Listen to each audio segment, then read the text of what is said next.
Welcome to 7 news Telugu. పెట్టుబడులకు గమ్యస్థానంగా ఆంధ్రప్రదేశ్ నిలిచేలా రాష్ట్ర ప్రభుత్వం పాలసీలను రూపొందిస్తుందని మంత్రి కొలుసు పాదసారథి అన్నారు.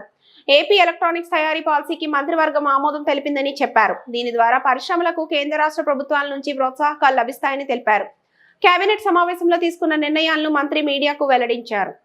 ఏదైతే ఈ ప్రభుత్వం సంక్షేమం అభివృద్ధి రెండు కళ్ళలాగా వెళ్ళాలని ఏదైతే బయట చెప్తుందో దానికి అద్దం పట్టే విధంగా ఈ రోజంతా కూడా అజెండా ఫిక్స్ చేయబడిందని చెప్పేసి నేను మనవి చేస్తా ఉన్నాను. నేను పరిపాలన అంటే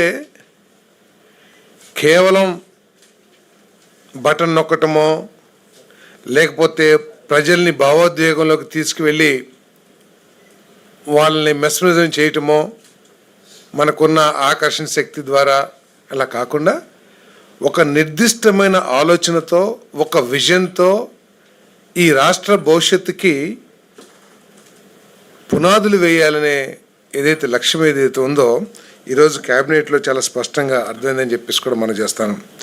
ఈ ఒక్క క్యాబినెట్ మీటింగ్లోనే 79,900 అంటే దాదాపు 80,000 కోట్ల పెట్టుబడులకు సంబంధించి ప్రతిపాదనల్ని ఏదైతే ఇంధన శాఖ కానివ్వండి, ఐటీ శాఖ కానివ్వండి చేసిన ప్రతిపాదనల్ని ఆమోదించడం జరిగిందని చెప్పేసి మనం చేస్తాను.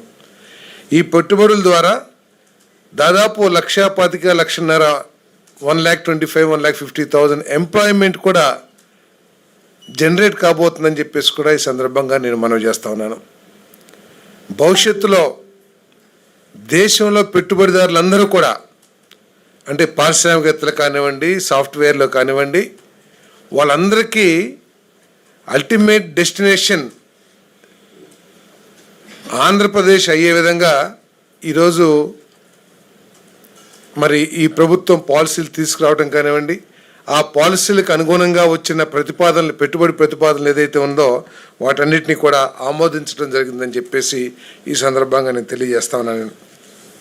మరి కొత్తగా Andhra Pradesh electronics components manufacturing policy 4.0 ఏదైతే ఐటీ ఈఎన్సీ శాఖ చేసిన ప్రతిపాదనని రాష్ట్ర మంత్రి మండలి ఆమోదించిందని చెప్పేసి మనం చేస్తాను.